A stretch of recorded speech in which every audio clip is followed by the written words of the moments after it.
the hand of God which came upon Elijah shall come upon you. You will not run after anything, you will run ahead.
லூக்கா எழுதின சுவிசேஷம் 5ஆம் அதிகாரம் 1 முதல் 11 வசனங்கள்.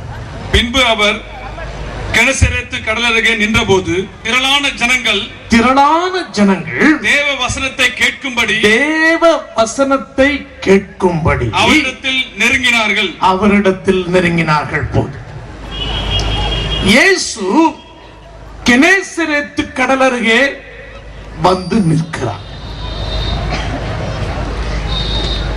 இயேசு எங்கு போனாரோ அங்கெல்லாம் திரளான ஜனங்கள் வந்தார்.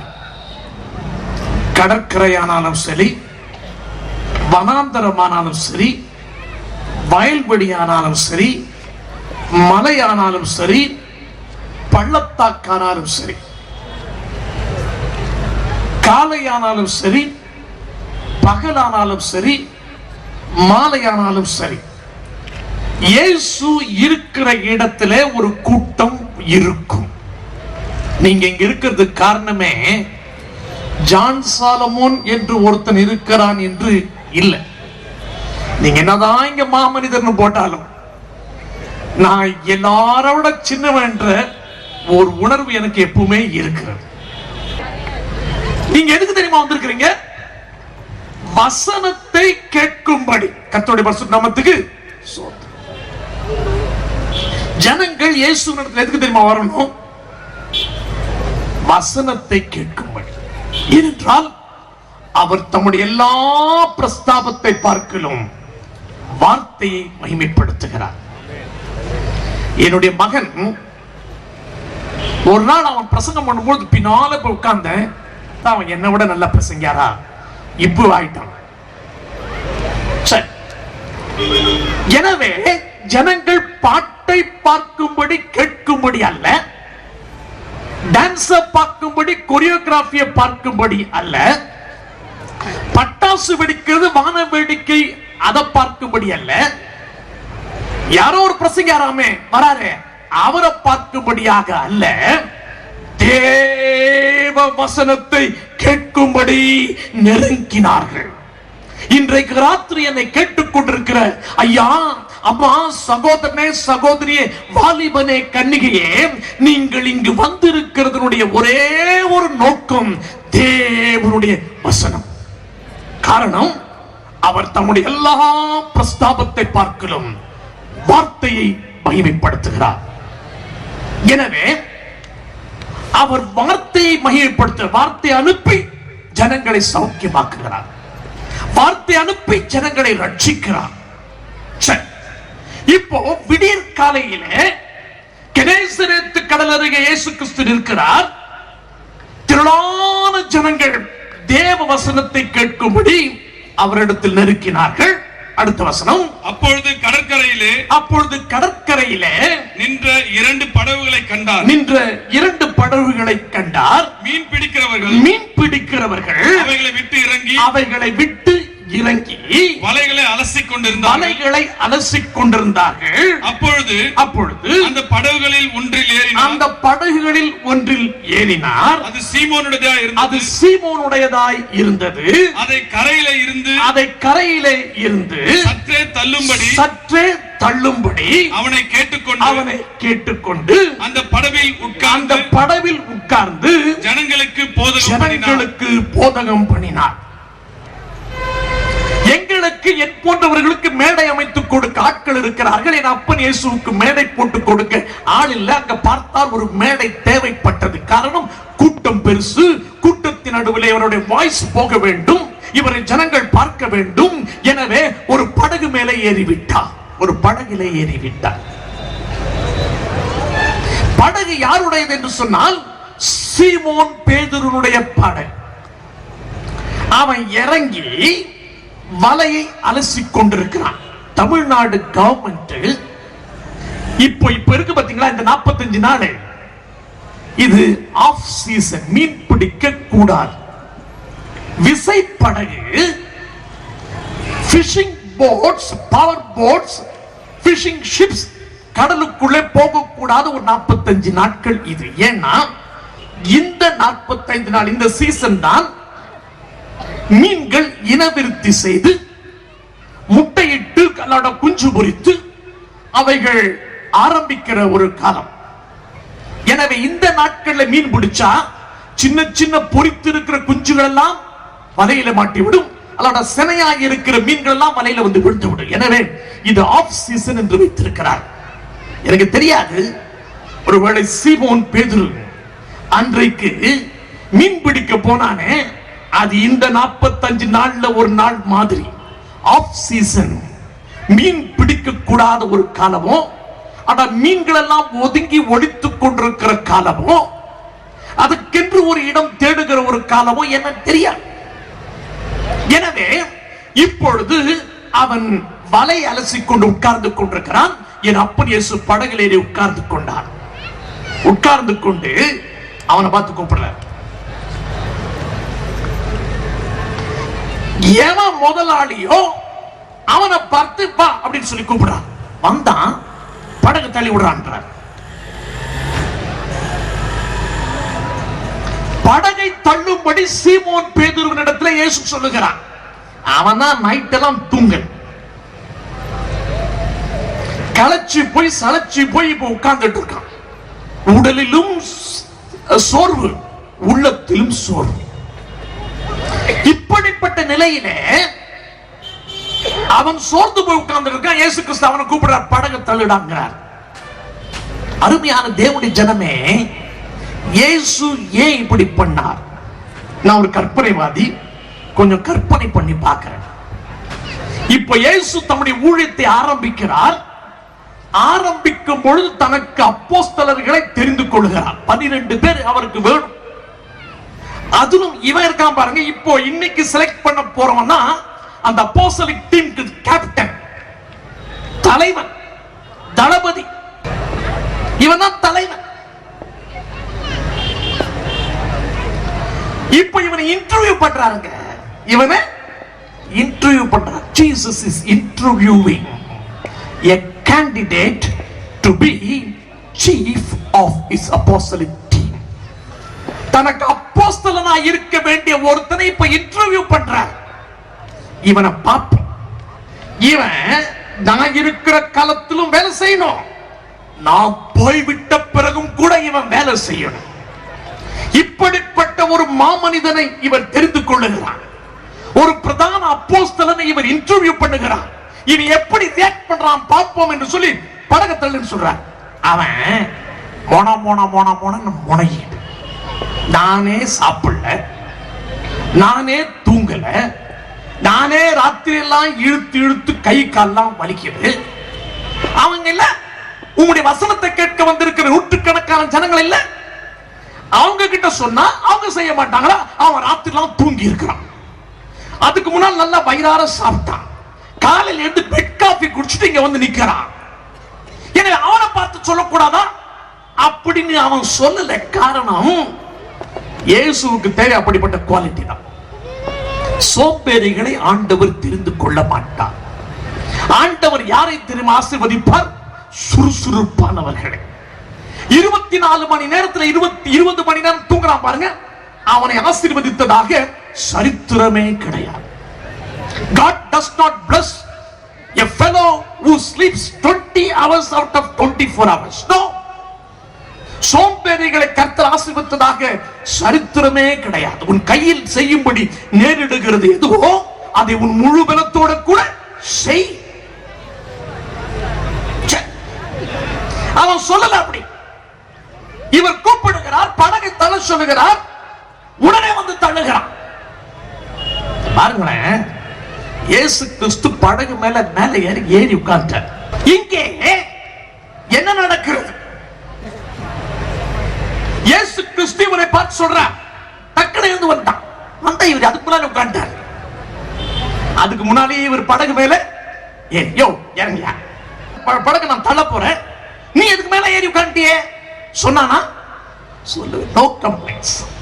ஏன்னா இயேசு இவனை இன்டர்வியூ பண்ணிட்டு இருக்காரு, இவனை பார்த்துட்டு இருக்காரு. இவன் என்னதான் பண்றான்னு பார்ப்போம் என்று சொல்லி முன்னாலே படகு மேல ஏறி உட்கார்ந்து இவன் வந்தான். ஆண்டவர் பார்க்க, டேய் கரெக்ட், நீ தான் எனக்கு. சில வருஷங்களுக்கு முன்னாலே பெங்களூர்ல இருந்து ஒரு அம்மாவும் மகளும் என்னை பார்க்க வந்தாங்க மெட்ராஸ். என்னன்னு கேட்டேன். அந்த அம்மா தன்னுடைய மகளுக்கு ஒரு இன்டர்வியூ வந்ததாக சொன்னாங்க. அந்த பெண்ணுடைய பேர் மேக்லின். பெங்களூர்ல ஒரு காலேஜில் ப்ரொஃபஸராக வேலை செய்து கொண்டிருக்கிறார். எதுக்குமா என்ன இன்டர்வியூன்னு கேட்டேன். ஏர் இந்தியாவில் ஏரோஸ்டஸ் இன்டர்வியூ. ஏர் இந்தியாவில் ஏரோஸ்டஸ் இன்டர்வியூன்னு சொன்னாங்க. எப்படிமா இருந்ததுங்க? நல்லா இருந்தது அண்ணே அப்படின்னா. போனானே திருப்தியா இருந்தது. என்னுடைய ஃபைல்ஸ் எல்லாம் கொண்டு போனேன். அவ்வளவு பார்த்தாங்க. யூ ஆர் ஓவர் குவாலிஃபைடுன்னு கூட சொன்னாங்க. இவ்வளவு படிப்பு, காலேஜில் ப்ரொஃபஸரா இருக்கிற, அதை விட்டுட்டு என்ன செய்ய போறேன்னா கேட்டாங்க. எல்லாமே ஓகே. அப்புறம் என்னன்னு கேட்டேன். ஒரு லாங் ஹால் நீளமான ஒரு ஹால். அந்த பக்கம் அந்த ட்ரக் நிக்கிற இடத்துல இருந்து இந்த பக்கம் ஒரு ட்ரக் இருக்கிற வரைக்கும் ஒரு லாங் ஹால். அந்த எண்ட்ல இன்டர்வியூ பண்ற ஆபீசர்ஸ் உட்கார்ந்துட்டு இருக்காங்க. இங்கே பேர் சொல்றாங்க, மேக்லின் மேக்லின் மேக்லின் உள்ள வாங்க சொன்னதும் இவ இங்க இருந்து அங்க நடக்கும். ஒவ்வொரு கேண்டிடேட்டுக்கு யாரை இவர்கள் பெயர் சொல்லி கூப்பிடுறாங்களோ அவங்க ஒவ்வொருத்தரா என்ன பண்ணணும், அங்க இருந்து நடந்து இங்க போகணும். இங்க இன்டர்வியூ அட்டெண்ட் பண்ணிட்டு திரும்ப அங்க இருந்து இங்க நடந்து போகணும். எதுக்குமா இவ்வளவு லாங் ஹால்னு கேட்டேன். அவன் சொன்னா, அண்ணே அது ஒரு பாலிசியா. ஏர் ஹோஸ்டஸ் இன்டர்வியூ பண்ணா இது ஒரு பாலிசி. என்ன பாலிசினா, சர்டிபிகேட் எப்படி இருக்குது அது இதெல்லாம் பார்க்கிறது மாத்திரம் இல்ல, பேச வச்சு பார்க்கறாங்க. இவ இங்கிலீஷ் எப்படி இருக்குது, ப்ரொனன்சியேஷன் எப்படி இருக்குது, இவ மேனரிசம் எப்படி இருக்குது, எல்லாத்தையும் பார்த்துட்டு அங்க இருந்து இங்க நடக்க வச்சு காரணமா ஒழுங்கா நடக்கிறாளா, தாங்கி தாங்கி நடக்கிறாளா. ஏர் ஹோஸ்டஸ் வேலை, ஏர் ஹோஸ்டஸ் வேலை, விமான பணிப்பெண்ணு வேலைக்கு இங்க இருந்து அங்க நடக்க வச்சு சர்டிபிகேட்டை பார்த்து பேச வச்சு ஆக்சென்ட் பார்த்து லாங்குவேஜ் பார்த்து மேனரிசம் பார்த்து பண்றாங்க. என் அப்பன் இயேசுவுக்கு ஒரு அப்போஸ்தலன் தேவை, ஒரு அப்போஸ்தலன் தேவை. பார்க்கிறார், வேணும்னு ஏறி உட்கார்ந்தார். உட்கார்ந்துட்டு மேனரிசத்தை பத்தி நான் இப்ப சொன்ன பாருங்க. உண்மையிலேயே இயேசுநாதருக்கு மேனரிசம் ஒண்ணு இருந்திருந்தா படகு மேல ஏறி உட்கார்ந்துக்கிட்டு உட்காராம தள்ளுடான்னு சொல்லிட்டு அப்புறம் ஏறி உட்கார்ந்து இருக்கலாம்ல. உட்கார்ந்துட்டு அப்புறம் தள்ள சொல்றான். ஏன்னா அவன் என்னதான் சொல்றான் பாப்போம். ஒரு படகை யூஸ் பண்ணணும். Excuse me, May use your boat அப்படின்னு கேட்டிருக்கணும்ல. உங்க படகை நான் யூஸ் பண்ணட்டுமான்னு சீமோன் பேதுருக்கிட்ட அவரு கேட்டிருக்கணும். கேட்கல. எனக்கு கொஞ்சம் ஆரம்பத்துல கொஞ்சம் ஒரு மாதிரி தான் இருந்தது. என்ன அப்பா இது, ஜீசஸ் இஸ் a பக்கா ஜென்டில்மேன் அடிக்கடி மார்த்தட்டி சொல்லுவேனே, பக்கா ஜென்டில்மேன் மாதிரி நடக்கலையே, அவன்கிட்ட பெர்மிஷன் கேட்கல, அவனை கேட்காம படகு மேல ஏறி உட்கார்ந்தாரு. உட்கார்ந்துட்ட பிறகு தங்க சொல்றாரே என்று யோசித்து பார்த்தேன். ஒரு நாள் என்னுடைய நெருங்கின நண்பர் எமில் ஜெபஸ் சிங் என்பவர் எழுதின ஒரு பாடலை கேட்டேன். அவர்கிட்ட சொன்ன, எமில், இந்த பாட்டுல எனக்கு பாட்டு எழுதுறவங்களுடைய பாட்டுல ஒவ்வொருத்தருடைய பாட்டுல ஒரு லைன் ரொம்ப கண்டிப்பா பிடிக்கும், ஒரு பஞ்ச் டயலாக் மாதிரி. அவர் எழுதின பாட்டுல ஒரு லைன் எழுதுகிறார், இந்த பார்தலத்தின் சொந்தக்காரன் என்ற உள்ளத்தின் சொந்தமா. அல்லேலூயா. இது அவன் போட்டு இல்லையா, இவர் கொடுத்த போட்டு. இததான் யூஸ் பண்ணிட்டு இருக்கான். ஐயா, அம்மா, சகோதரனே, சகோதரியே, வாலிபனே, கன்னிகையே, நீ குடியிருக்கிற அந்த வீடு உன் வீடு இல்ல, அவர் கொடுத்தது. நீ ஓட்டுற பைக் உன் பைக் இல்ல, அது அவர் கொடுத்தது. நீ ஓட்டுகிற கார் இருக்க, அது உன் கார் இல்ல, அவர் கொடுத்த கார். நீ சொந்தம் என்று சொல்லுகிற எதுவுமே உனக்கு சொந்தம் அல்ல, அது அவர் கொடுத்தது. இந்த பார்தலத்தின் சொந்தக்காரர் அவர். கொஞ்ச நாள் நீ டெனண்டா இருக்க. இந்த பாடியே நாம வாழுகிற, கொஞ்ச காலம் வாழுகிற வாடகை வீடு. கரெக்ட்? வாடகை. நம்மெல்லாம் ரெண்டுக்கு இருக்கிறோம். we are all tenants.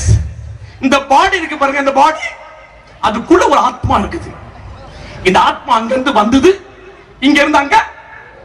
இங்க இருக்கிற கொஞ்ச காலம் நம்ம டெனன்ட். ஐயா, இந்த பார்தலத்தின் சொந்தக்காரர். எனவே படகுல ஏற வேண்டிய அவசியம் வந்த பொழுது ஏறினார். அவங்கிட்ட பெர்மிஷன் கேட்க வேண்டிய அவசியம் இல்லை. ஐயா, அம்மா, சகோதரனே, சகோதரியே, உனக்கு சொந்தம் என்று நீ சொந்தம் பாராட்டுகிற எதுவுமே உனக்கு சொந்தம் அல்ல. உனக்கு சொந்தம் ஏறி உட்கார்ந்தார். தள்ளினார். கடைத்து சளைத்து போயிருந்த இவன் போட்டை தள்ளி விடுறான். அப்போவே ஃபர்ஸ்ட் இன்டர்வியூல பாஸ் பண்ணிட்டான். ஆமே. சிஎம்சி வெல்லூர் ஹாஸ்பிடல்ல இருந்து எம்பி MBBS சீட்டுக்கு ஒரு ரெக்கமெண்டேஷன் என்கிட்ட கேட்டாங்க. அப்போ அந்த பிரின்சிபல் டாக்டர் பூஷ்ணம் என்பவருக்கு நான் போன் பண்ணேன். பிரதர், நமக்கு தெரிஞ்ச ஒருத்தர், நீங்க தானே சிஎம்சி வெள்ளூர் பிரின்சிபல், நம்ம பையங்க கொஞ்சம் ஏதோ கொஞ்சம் பார்த்து பண்ணுங்க.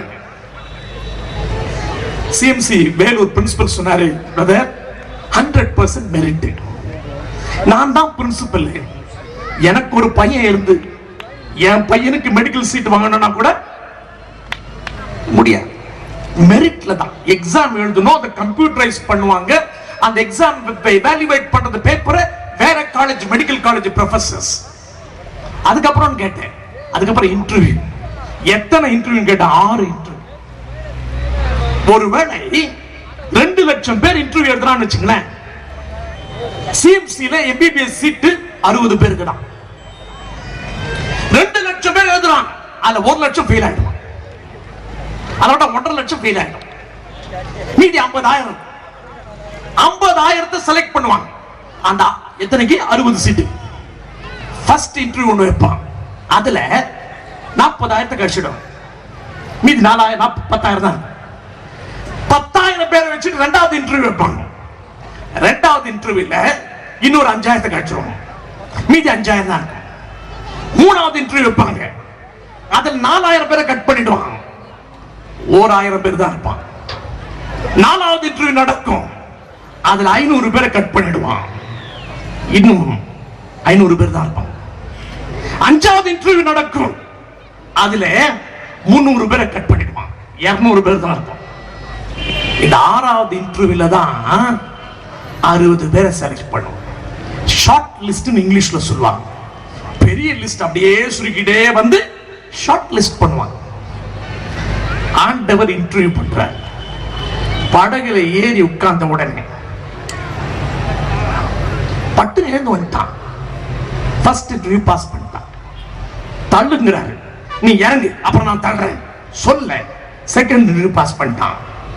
3வது இன்டர்வியூ தயாரா இருக்கிறான், யாராவது கை கொடுன்னு கேட்கல, தானா தன் முழு பலத்திலும் தள்ளுகிறான். என்னுடைய மகன் கொஞ்ச நேரத்துக்கு பாட்டு நடத்தி கொண்டிருக்கும் போது சொன்னா, உங்களை அல்லேலூயா போட வச்சுட்டு, உன் தேவனாகிய கர்த்தரிடத்தில் உன் முழு இருதயத்தோடும் உன் முழு ஆத்மாவோடும் உன் முழு பலத்தோடும் கூட அன்பு கூறுவாயாக. உன் தேவனாகிய கர்த்தரிடத்தில் உன் முழு இருதயத்தோடும் உன் முழு ஆத்மாவோடும் உன் முழு பலத்தோடும் கூட அன்பு கூறுவாயாக. தேர்ட் இன்டர்வியூல பாஸ் பண்ணிட்டான். நான் தூங்கல, டயர்டா இருக்கிறேன், முடியாது, அவனை கூப்பிடு, இவனுக்கு நோ நோ நோ நீ சொல்லிட்டப்பா நான் தள்ளுறேன். தன்னை இன்டர்வியூ பண்றான்னு தெரியாமையே அவன் செய்து வைத்தான். அல்லேலூயா. இம்மைக்குரிய நன்மைக்காக மாத்திரமே நாம் அவரை தேடுகிறவர்களா இருப்போமையானால் நாம் பரிதபிக்கப்படத்தக்கவர்கள் என்று வேதம் கூறுகிறது. இவனுக்கு தெரியாது, இவனுக்கு தெரியாது, இவனுக்கு தெரியாது. இயேசுநாதர் இன்டர்வியூ பண்றார் தெரியாது. இயேசுநாதர் தன் கையிலே பாதாளத்துக்கு பரலோகத்துக்குரிய திறவுகோலை கொடுக்க போகிறார் தெரியாது. அநேகர் கருதுகிறது போல இந்த கல்லின் மேல் என் சபையை கட்டுவேன் என்று சொன்னாரே, அதற்கு 2 இன்டர்பிரேஷன் இருக்குது. ஒருவேளை இந்த இன்டர்பிரேஷன் தான், இதுவும் அவனுக்கு தெரியாது. இவன் எழுந்து நிற்பான், பிரசங்கம் பண்ணுவான், 3000 பேர் சபையிலே சேர்க்கப்படுவார்கள், அது அவனுக்கு தெரியாது. இவன் எழுந்து நிற்பான், பிரசங்கம் பண்ணுவான், 5000 பேர் சபையிலே சேர்க்கப்படுவார்கள், அது அவனுக்கு தெரியாது. இவன் நடந்து போவான், இவன் நிழல்படும், வியாதியஸ்தர்கள் சுகமாவார்கள், அது அவனுக்கு தெரியாது. தெரியாமலேயே இயேசுவுக்கு வேலை செய்தான். ஷாத்ராக், மேஷாக், ஆபேத்நேகோ சொன்னாங்க, தப்புவிக்க வல்லவராய் இருக்கிறார், தப்புவிக்கவில்லை என்றாலும் எங்களுக்கு கவலை இல்லை, நாங்கள் அவரை சேவிப்போம். This is the true love. இன்றைக்கு ராத்திரி என்னை கேட்டுக் கொண்டிருக்கிற எனக்கு பிரியமான தேவனுடைய ஜனமே, let come what may, let come what may, ஏது வந்தாலும் பரவாயில்லையா, இருக்கிற கொஞ்சம் பலத்தை நான் ஆண்டவருக்காக செலவு பண்ணுவேன்.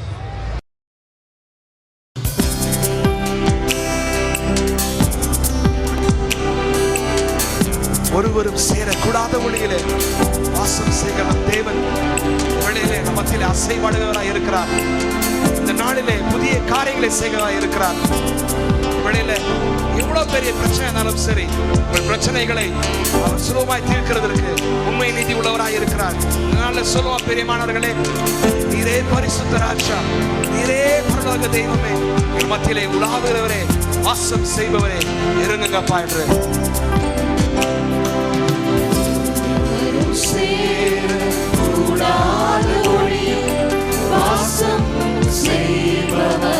சொல்லுமா. சேர்ந்து ஒருவரும் சேர கூடாத ஒளியில் வாசம் செய்பவரே, நீரே பரிசுத்த தெய்வம், நீரே ராஜா, நீரே பரிசுத்த தெய்வம், நீரே நீர் மாத்திரமே, நீரே நீர் மாத்திரமே. ஒருவரும் சேரக்கூடாத ஒளியில், ஒருவரும் சேரக்கூடாத ஒளியில் வாசம் செய்பவரே, ஒருவரும் சேரக்கூடாத ஒளியில் வாசம் செய்பவரே, நீரே பரிசுத்த, நீரே பரிசுத்த தெய்வம், ராஜா நீரே பரிசுத்த, நீரே பரிசுத்த தெய்வம், நீரே நீர் மாத்திரமே, நீரே நீர் மாத்திரமே, நீரே நீர் மாத்திரமே,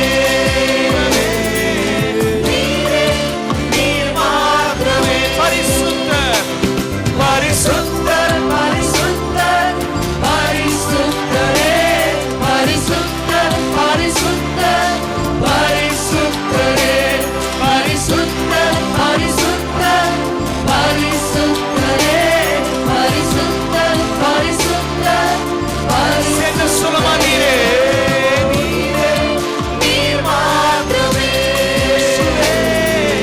நீரே நீர் மாத்திரமே, நீரே நீர் மாத்திரமே, ராஜாவே, நீரே நீர் மாத்திரமே, நீர் மாத்திரமே.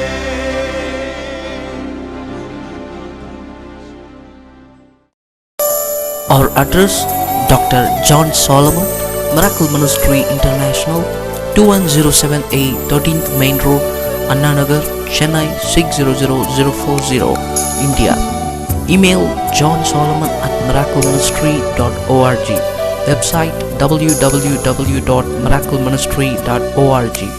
Phone numbers 044-2621-2477, 044-2621-3877.